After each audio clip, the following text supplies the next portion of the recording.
Hello, welcome to a brand new Unsourced Wall Presents. I've been planning to do this for a long time, and with the second season just around the corner, I thought it would be fun to take a look back at the first season of Netflix's Sweet Tooth.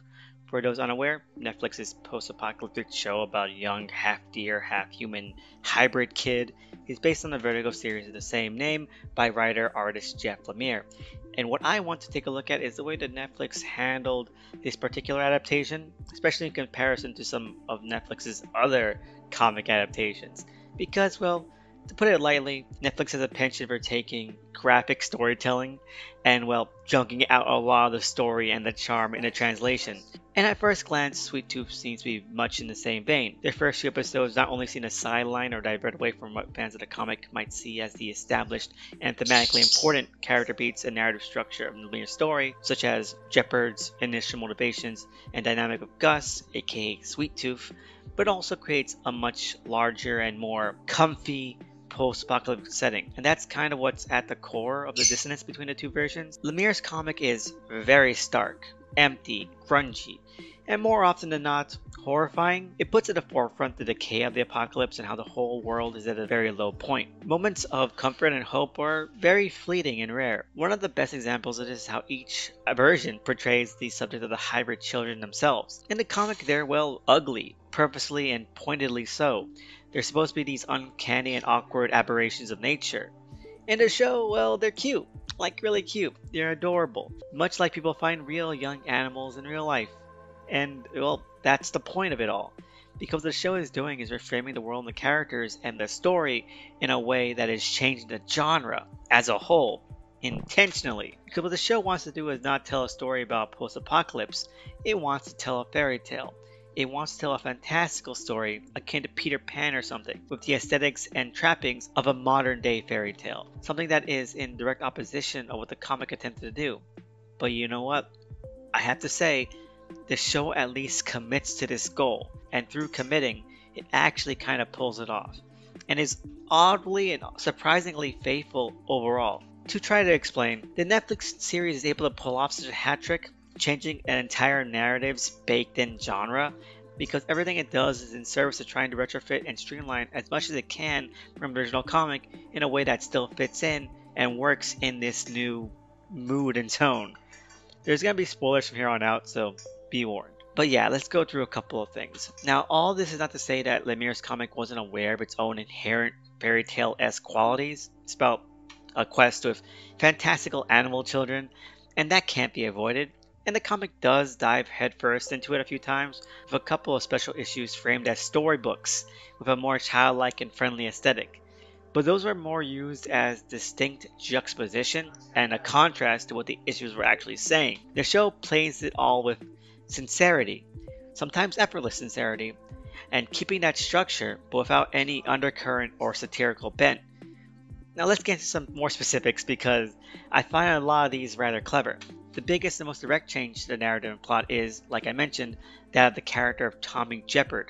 In the comic, at least in the arcs the show has taken from so far, Tommy is a much more flawed man, having a troubled past that haunts him and colors the dynamic of Gus, but is also more morally compromised and turns out to be working with hybrid child couriers, ferrying children to a fictional preserve that's actually just a laboratory that uses them for experiments. He does this knowingly, and it reframes a lot of the previous issues and sets the foundation for his future character development. The show finagles this a little bit. As with most of these examples, the show lightens things up just enough so that it only slightly veers away from the story track. Tommy's mistakes and regrets stem not from his tragic losses and his failures, but mostly from his shame of being a coward. Yet, he ends up with the same results in the same story path. He also doesn't intentionally take Gus to a laboratory to be tortured. No, in the show, there's a whole subplot about how the preserve was real. It just so happened to have fallen while they were on their journey there. And his and Gus's friendship is basically your standard beat for beat grizzled father figure versus kid who gets on their nerves setup.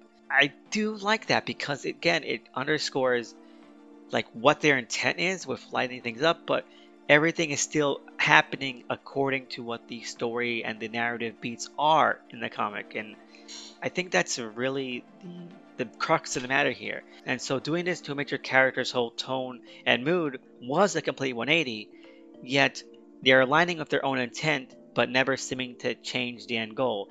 And I can understand for some fans of the comic this might be too far, and I've heard reviews throughout the past year that it was too far.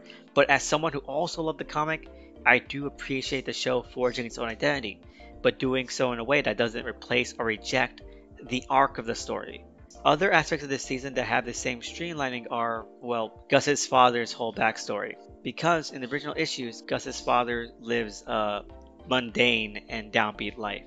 Lemire employs a well-trodden visual tactic by showing his daily routine before the end of the world, again and again and again, really emphasizing his isolation and the oppressive nature of the life he leads, alongside some really tragic events that kind of keep him locked in place.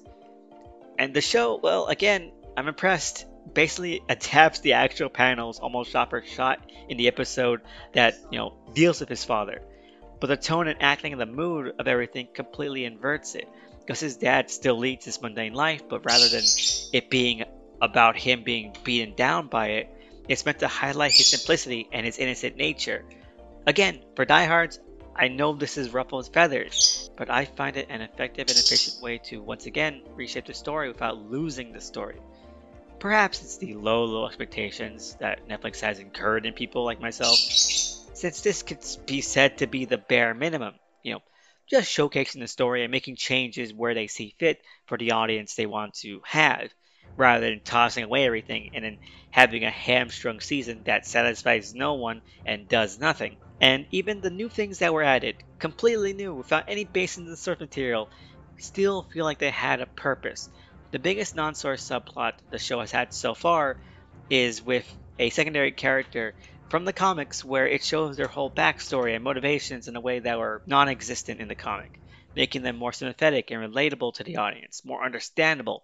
And I think that's a great use of time because it sets the groundwork and foundation for where that character goes way better than if the show were strictly faithful.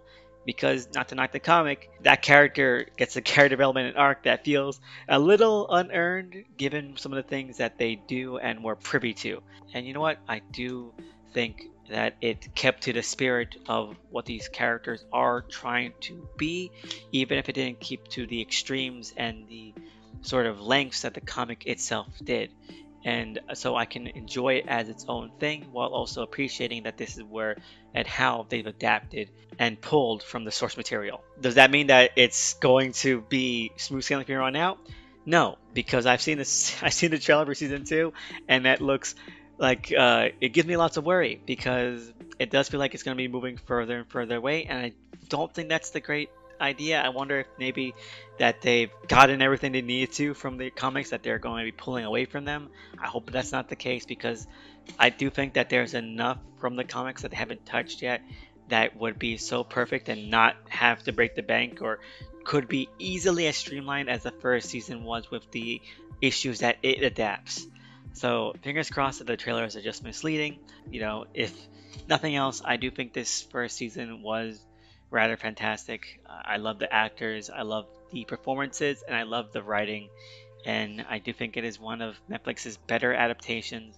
But you know what? I also thought the same thing about the Umbrella Academy Season 1 and how it sort of stripped things down, but in a way that made the plot and the characters and the setting more pointed and more focused. And then every season Umbrella Academy has been worse and worse. So hopefully Sweet Tooth doesn't follow that same track. And I had to get the first season, 8 out of 10. I loved it. But, fingers crossed Season 2. Let me know what you think. Did you enjoy Season 1? Are you looking forward to Season 2?